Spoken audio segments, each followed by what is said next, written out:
তো বন্ধুরা, এই মুহূর্তে আপনারা যে মারণাস্ত্রের ভিডিওটা দেখছেন, এটা এতটাই খতরনাক এক অস্ত্র যাকে জমের মতন ভয় পায় খোদ আমেরিকার মতন দেশ। কারণ এটা মানতেই হবে যে গোটা বিশ্বে আজকের দিনে এমন কোনো কাউন্টার হাতিয়ার নেই যা দিয়ে এই মারণাস্ত্রকে ঠেকানো সম্ভব। এবং এর তাণ্ডব কতটা ধ্বংসাত্মক হতে পারে তা তো পশ্চিমারা নিজের চোখেই দেখেছে। কিন্তু টুইস্ট হলো, এখন এই মারণাস্ত্র যা গোটা আমেরিকার ভিত নাড়িয়ে দিয়েছে সেটা ভারতের হাতে আসতে চলেছে। হ্যাঁ, ঠিকই বলছি। রিসেন্টলি কিছু খবর সামনে এসেছে যেখানে রাশিয়ার তরফ থেকে ভারতকে তাদের সবচেয়ে সিক্রেট এবং সবচেয়ে খতরনাক এই টেকনোলজি, যা চায়না কেন আমেরিকার মতন দেশের কাছেও মজুদ নেই, তা দিতে রাজি আছে।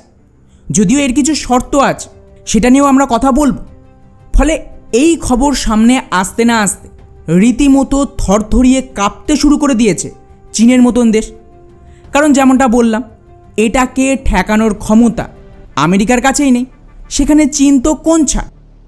তাই আজকের এই ভিডিওতে আমরা ডিটেলসে জানব কি এই মারণাস্ত্র যার আতঙ্ক চীন থেকে শুরু করে আমেরিকার মতন দেশের ভিত নাড়িয়ে দিয়েছে, এটা কি সত্যিই ভারতের হাতে আসবে, আর এটা পাওয়ার জন্য রাশিয়া ভারতের সামনে কি কি শর্ত রেখেছে, এবং সবচেয়ে গুরুত্বপূর্ণ বিষয়, যদি ভারত এই সমস্ত শর্ত মেনে নিয়ে রাশিয়ার এই হাতিয়ার কিনে নেয় তাহলে ভারতীয় সেনাবাহিনী কতটা শক্তিশালী হবে, সবটাই জানবো আজকের এই ভিডিওতে। তাই ভিডিওটা শেষ পর্যন্ত অবশ্যই দেখবেন। তবে তার আগে আমাদের এই চ্যানেলটিকে সাবস্ক্রাইব করে আমাদেরকে সাপোর্ট করবে। তো বন্ধুরা, এই সমস্ত কিছু শুরু হয় আজ থেকে দিন 10 আগে, যখন ভারত সরকার এমন একটা স্টেটমেন্ট দেয় যা রাশিয়ার জন্য বিরাট বড় একটা ঝটকা ছিল। কী স্টেটমেন্ট? তো এটা তো আপনারা সকলেই কম বেশি জানেন যে রাশিয়া তাদের পঞ্চম প্রজন্মের যুদ্ধবিমান এই Su-57কে ভারতের জন্য পুশ করছিল। এমনকি রাশিয়া এতটাই ডেসপারেট ছিল যে পুতিন নিজে জানিয়ে দিয়েছিল যে আমরা মানে রাশিয়া এই সুখোই বিমানের টেকনোলজি সরাসরি ভারতের সাথে শেয়ার করতে রাজি। আর শুধু তাই নয়, রাশিয়া তো এটা পর্যন্ত বলেছিল যে এই বিমানের প্রোডাকশান ভারতেই হবে। রাশিয়া এর জন্য সোর্স কোড দিতেও রাজি, যাতে ভারতীয় হাতিয়ার এবং ভারতীয় কম্পোনেন্ট এতে যুক্ত করা যায়। এবং লিটারেলি ভারতের সমস্ত শর্ত রাশিয়া মানতে রাজি ছিল।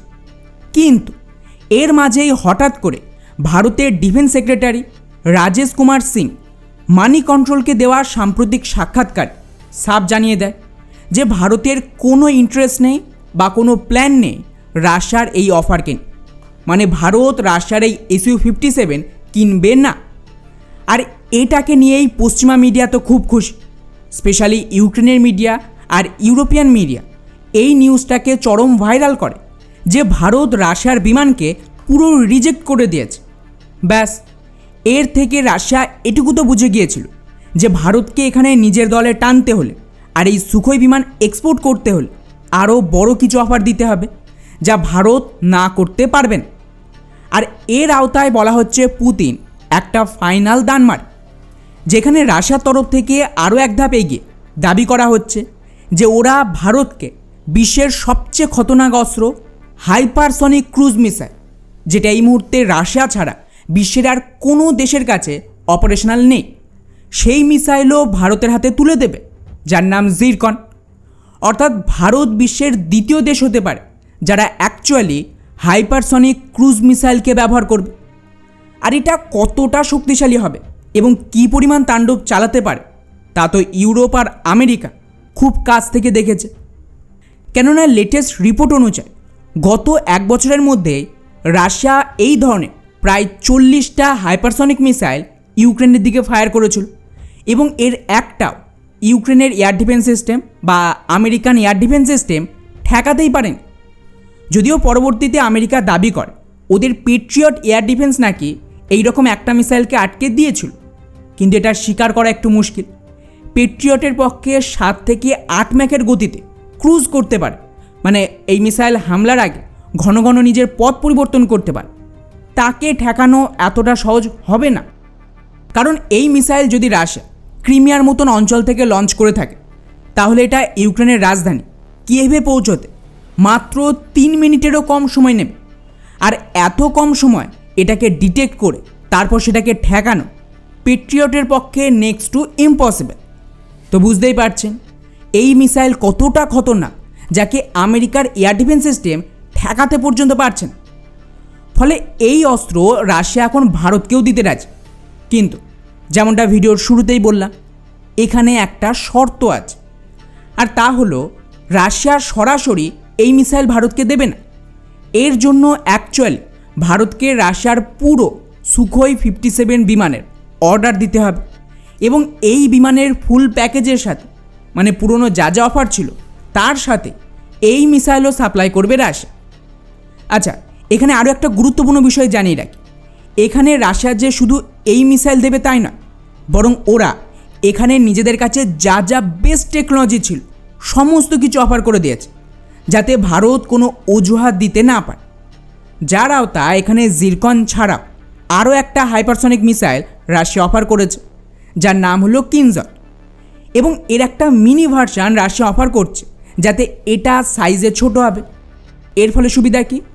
এর ফলে এটা সুখোইয়ের মতন বিমান, যেটা স্টেলথ বিমান, তাই এতে ইন্টারনাল ওয়েপেন্স বে রয়েছে, মানে ফাইটার জেটের ভেতরে মিসাইলকে লুকিয়ে রাখার জায়গা রয়েছে, তাতে এটা ফিট হতে পারে। কারণ ডেফিনেটলি বড় সাইজের মিসাইল এই ইন্টারনাল ওয়েপেন বেতে ধরবে না। ফলে ডেফিনেটলি এখানে দুটো হাইপারসনিক মিসাইল রাশিয়া অফার করেছে। যদিও বন্ধুরা এখানে একটা বিষয় আগেই জানিয়ে রাখি, আর তা হলো এই কিনজল মিসাইলকে হাইপারসনিক ক্রুজ মিসাইল বলে প্রচার করলে এটা কিন্তু আসলে হাইপারসনিক ব্যালিস্টিক মিসাইল, নাকি জিরকনের মতন অ্যাকচুয়াল ক্রুজ মিসাইল, দুটো আলাদা। জিরকন অ্যাকচুয়ালি পুরো রাস্তা নিজের হাইপারসনিক স্পিডকে মেনটেন করে চলে, এবং এটা ইচ্ছে মতন এই হাইপারসনিক স্পিডে পথ পরিবর্তন করতে পারে, তাই এটা কোথায় অ্যাটাক করবে সেটা ক্যালকুলেট করা অসম্ভব। অন্যদিকে এই যে কিনজল, এটা অ্যাকচুয়ালি এয়ার লঞ্চড ব্যালিস্টিক মিসাইলের ক্যাটাগরিতে পড়ে, যেটা ব্যালিস্টিক মিসাইলের মতনই নির্দিষ্ট পথকে অনুসরণ করে। হ্যাঁ, কিছুটা ম্যানেভার করতে পারে, তবে খুব বেশি না যেরকম ক্রুজ মিসাইল হবে, তাই এগুলোকে ঠেকানো তুলনামূলকভাবে সহজ হয়। এছাড়া রাশিয়া আরও দাবি করেছে ওরা ভারতকে এর সাথে R-37M নামক আরেকটা মিসাইল দেবে, যার বিশেষত্ব হলো এটা 300 থেকে 400 কিলোমিটার দূরে এয়ার টু এয়ার অ্যাটাক করতে পারে।